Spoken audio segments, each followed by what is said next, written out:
Good morning, all of you students. Myself Anurag Kumar, Assistant Professor, Chanakya College of Education, Bettiah. आज का class है BEd second year, DElEd first year. DElEd first year के विषय है पर्यावरण अध्ययन एवं शिक्षण शास्त्र, यूनिट 4, सब्जेक्ट कोड F10 में। यह यूनिट 4 में यह पढ़ना है, बीएड सेकेंड ईयर में भी पढ़ना है, तो दोनों कंबाइंड लेक्चर है। आज का टॉपिक है आकलन एवं मूल्यांकन। आकलन क्या है, मूल्यांकन क्या है, इसके बारे में हम लोग जानेंगे। आखिर आकलन करते कैसे हैं, फिर मूल्यांकन कैसे करते हैं, असेसमेंट एंड इवैल्यूएशन। फिर आकलन के अर्थ के बारे में पढ़ेंगे, आकलन के परिभाषा के बारे में पढ़ेंगे। इसमें कौन कौन से विद्वान ने परिभाषा अपने अपने शब्दों में दिए हैं, इसके बारे में हम लोग जानेंगे। तो आकलन आखिर है क्या, आकलन करते कैसे हैं, फिर मूल्यांकन कैसे करते हैं, आकलन एवं मूल्यांकन। तो आकलन वह है किसी भी विषय या वस्तु के विषय में शिक्षण में आकलन तथा मूल्यांकन साथ साथ चलने वाली प्रक्रिया है। मूल्यांकन एक ऐसे उद्देश्य प्रक्रिया है, आकलन तथा मूल्यांकन शिक्षा प्रक्रिया का वह एक अंग है, जिसके द्वारा फैक्ट्स यानी तथ्य की जांच की जाती है। यानी कोई भी कमी बेसी होती है उसको जांच किया जाता है, क्या कमी है, क्या उसमें दोष है, क्या उसमें अच्छाई है, उसको जांच करके एक रिपोर्ट कार्ड को तैयार किया जाता है। जो पिछले क्लास में हम बताए हुए थे ऑनलाइन क्लासेस में, एक निश्चित समय सीमा में शिक्षा के उद्देश्यों की पूर्ति कहाँ तक हुई है। जैसे औपचारिक शिक्षा के द्वारा एक निश्चित समय सीमा ग्रहण करना है, ठीक उसी तरह से एक निश्चित समय सीमा के उद्देश्यों की पूर्ति कहाँ तक हुई, छात्रों के व्यवहार में कितना परिवर्तन आया तथा शिक्षक ने इस दिशा में कहाँ तक सहयोग किया, क्या है, इसके बारे में हम लोग जाने। तो जब हम लोग शिक्षक ने इस शिक्षण कार्य में बच्चों को कितना बताया है, कहाँ तक उसके व्यवहार में परिवर्तन लाया है, उसका हम लोग आकलन करते हैं। फिर उसकी मूल्यांकन भी करते हैं कि कितना उसमें प्रोग्रेस हुआ, कितना प्रगति हुआ। अब हम लोग आकलन का अर्थ पढ़ेंगे। तो आकलन के अर्थ में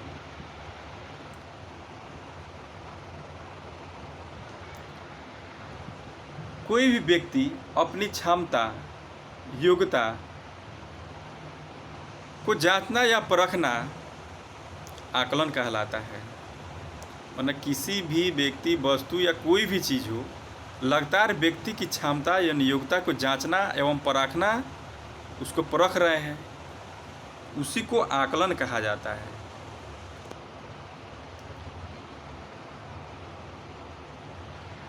आकलन कहा जाता है।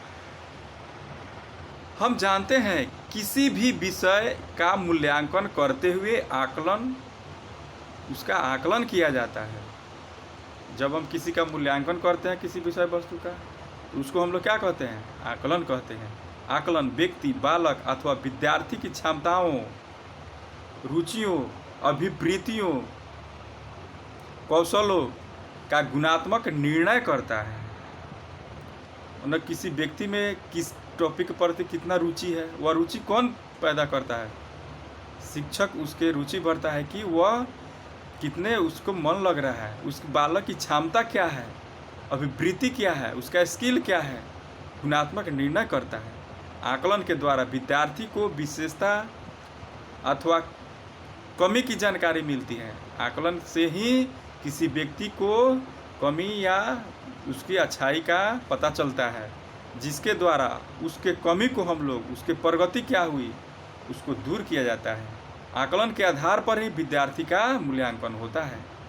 जैसे में सतत आकलन प्रतिदिन साप्ताहिक मासिक के रूप में किया जाता है। जैसे सतत एवं व्यापक मूल्यांकन के बारे में पहले पढ़े थे।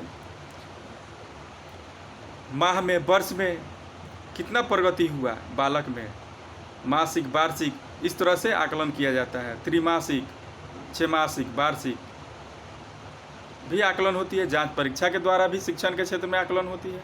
इसके द्वारा चरणबद्ध तरीके से विद्यार्थी का आकलन भी किया जाता है। आकलन प्रभावशील होता है यदि किसी रूपरेखा बनाकर कार्य किया जाता है। इसके गुणात्मक परिणाम प्राप्त होते हैं, सुनिश्चित निर्धारित होती है। किसी भी पाठ के शिक्षण के बाद मूल्यांकन प्रक्रिया द्वारा आकलन किया जाता है, जिससे बालक के सीखने में कितनी सफलता प्राप्त हुई है इसकी जानकारी मिलती है। अब हम लोग आकलन के बारे में समझ लिए। अब हम लोग व्यापक मूल्यांकन के बारे में समझते हैं। आखिर व्यापक मूल्यांकन है क्या? तो व्यापक मूल्यांकन जब समस्त प्रकार के पक्षों के कार्यों के आधार पर जब बालक की जांच होती है ताकि उसका परिणाम जाने जा सके, तो इस आकलन को व्यापक आकलन कहते हैं। इस आकलन को 2 प्रकार से स्पष्ट किया जा सकता है।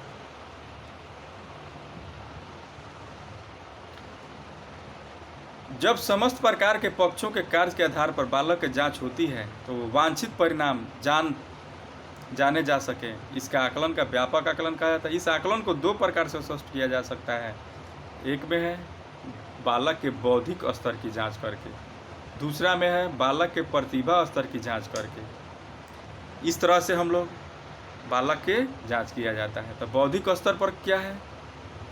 इसके द्वारा विद्यार्थी की बौद्धिक शक्ति का आकलन किया जाता है, जिससे प्रश्नोत्तर एवं मौखिक रूप से प्रयोग किया जाता है। तो बालक से क्या है, बौद्धिक स्तर की जांच हम लोग प्रश्न पूछकर तर्क वितर्क के भी हम लोग कर सकते हैं कि उस बालक में क्या प्रगति हुई है। उसके बाद है प्रतिभा स्तर, बेस्ट ऑफ टैलेंट। कई बार हम पाते हैं कि भले ही छात्र बौद्धिक क्षमता कम होती है, किंतु उसके नेतृत्व, सहयोग तथा सृजन के गुण छिपे होते हैं, जिनका परीक्षण नहीं किया जा सकता। किंतु इनके गुणों को हम पहचान कर उसके कार्य करवाएं तो अच्छे परिणाम पा सकते हैं। जरूरी नहीं है जिस बालक प्रतिभाशाली है और बौद्धिक स्तर उसका तीव्र गति से है वही बालक सिर्फ कर सकता है कोई कार्य, ऐसा नहीं है। बहुत ऐसे विद्यार्थी हैं जो कुछ नहीं जानते हुए भी उनमें प्रतिभा छिपी हुई रहती है, वो बोल नहीं पाते हैं, कर नहीं पाते हैं। तो वह क्या होती है, उस बालक को कोई काम अगर दिया जाए तो बहुत अच्छे से करके दिखा देते हैं।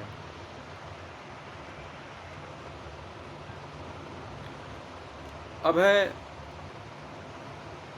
आकलन के स्वरूप। छात्रों के आकलन के स्वरूप हम लोग कैसे करते हैं, फिर उसके बाद हम लोग उसके इवैल्यूएशन करेंगे यानी मूल्यांकन करेंगे। ठीक है। किसी भी आकलन के सार्थक रिपोर्ट में बालक का अधिगम यानी अधिगम का मतलब लर्निंग, सीखना स्तर की गुणवत्ता को विस्तृत रूप में दर्शाना चाहिए। आज के दौर में एक ऐसी पाठ्यक्रम की आवश्यकता है जिससे सृजनात्मकता और नवीन नवाचार तथा इसके माध्यम से बालक का सर्वांगीण विकास किया जा सके। ऐसे परिस्थिति में पाठ्य पुस्तक पर आधारित अधिगम को आवश्यकता नहीं होती है, क्योंकि सबसे शिक्षक कमजोर बुद्धि क्या होते हैं, उसके पाठ्य पुस्तक होती है। पाठ्य पुस्तक विधि ही सबसे कमजोर विधि होती है। आकलन, मूल्यांकन और प्रतिपुष्टि यानी फीडबैक पुनः परिभाषित करने और उनके नए मानक ढूंढने की आवश्यकता है। विशिष्ट विषयों में छात्रों की उपलब्धि का परीक्षण सरलता से हो जाता है। इसके अतिरिक्त आकलन में सीखने के प्रति अभिवृत्ति और रुचि एवं स्वयं सीखने की क्षमता भी जागृत होता है। तो आकलन के स्वरूप में हम लोग जान लिए। अब हम लोग मूल्यांकन के जानेंगे। आखिर मूल्यांकन के स्वरूप क्या है, इसको भी जानना है। तो औपचारिक शिक्षा पद्धति में मूल्यांकन एक क्रमबद्ध प्रक्रिया है। यह प्रक्रिया शिक्षण प्रक्रिया के साथ साथ निरंतर चलती रहती है। इसमें मापन तथा जांच दोनों का समावेश होता है। मूल्यांकन वर्तमान एवं संज्ञानात्मक दोनों प्रकार के होते हैं। मूल्यांकन केवल बौद्धिक पक्ष तक सीमित न होकर के बालक के विचार, रुचि, क्षमताओं, सोचने, विचारने, तर्क वितर्क करने के तरीके, व्यक्तिगत एवं सामाजिक जागरूकता पर भी ध्यान देता है। मूल्यांकन शिक्षा का उद्देश्य घनिष्ठ रूप से संबंधित है, एक क्रमिक प्रक्रिया है जो शिक्षा प्रणाली का आवश्यक अंग है। किसी भी बालक के अध्ययन कार्य में उसके अभिरुचि, क्षमता, शिक्षण विधियों तथा सहायक सामग्रियों का योगदान मापना, सुधारना मूल्यांकन की एक विशिष्ट भूमिका होती है। डॉक्टर बी एस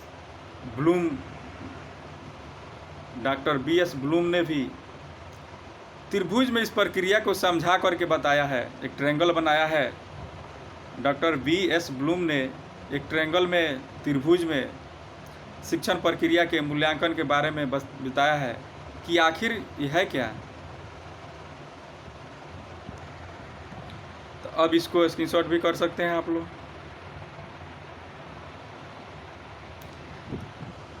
शिक्षण प्रक्रिया व्यवहारगत परिवर्तन यानी सीखने की अनुभव, मूल्यांकन सोपान, यही उन्होंने बताया है कि आखिर शिक्षण प्रक्रिया है क्या।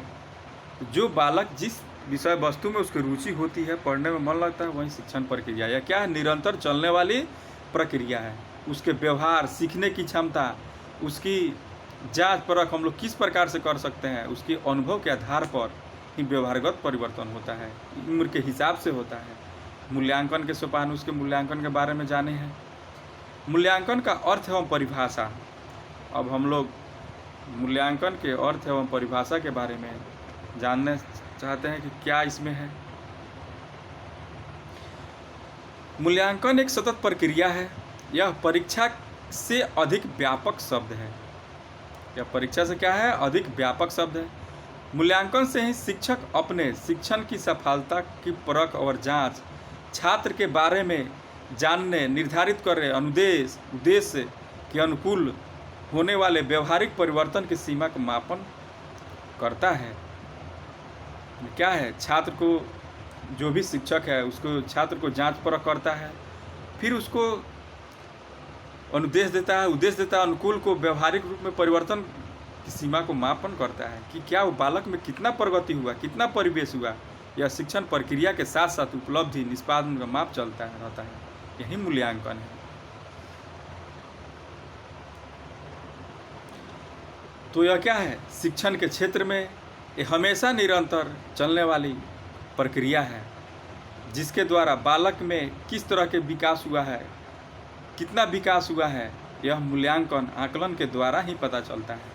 यह आकलन, मूल्यांकन विद्यालय में कौन करता है, यह शिक्षक कितना पढ़ाया है, यह शिक्षक के दिशा निर्देश में ही होता है, और वहीं इसकी जांच परख करता है, जिससे किस बालक में कितना परिवेश हुआ है। जैसे जांच त्रिमासिक, 6 मासिक, वार्षिक, मंथली जो होती है, वह वार्षिक, वर्ष में एक बार, सत्र में एक बार वह रिपोर्ट तैयार करता है और उस बालक का फीडबैक देता है।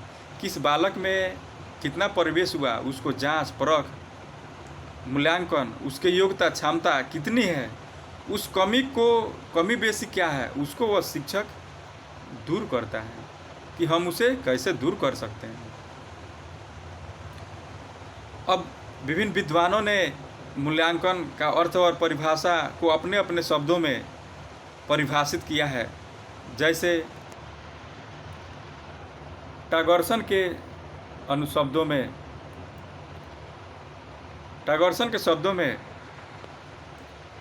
मूल्यांकन इस बात का संकेत करता है कि संपूर्ण शिक्षण प्रक्रिया तथा अधिगम कितनी प्रभावशाली सिद्ध हुई है।